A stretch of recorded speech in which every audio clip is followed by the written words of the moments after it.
партиясынын негиздөөчүсү, улуу реформатор, жол башчы, лидер Gazi Mustafa Kemal Atatürk'tün eskерүү кечесинде чогулуп жатабыз. Бул дагы абдан бир маанилүү иш-чаралардын бири. Анткени дегенде ушундай мамлекеттин тарыхын жаңы жолго салган, мамлекеттин тарыхын өзгөрткөн, жаңы беттен баштаган улуу данышман инсандардын өмүр баянын үйрөнүп, алардын жашоосунан, баскан жолунан тажрыйба алыш, örnek alış, savak alış biz için bir çok millet. Atatürk, Türk milletinin yetiştirdiği nadide değerlerdendir. Atatürk ya istiklal ya ölüm dedi.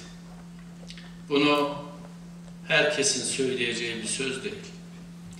Yine Kurtuluş Savaşı'na baktığımızda böyle topu tüfeği, hazırlıkları, uçakları, gemileri olan bir millet olarak Kurtuluş Savaşı'na girmedik. Yokluklarla, sıkıntılarla biz bir Kurtuluş Savaşı verdik. Biraz önce seyrettiğiniz resimleri çok detaylı incelerseniz, bu zaten Atatürk'ün karşısına gelen halkın kıyafetinden, durumundan da anlaşılacaktır.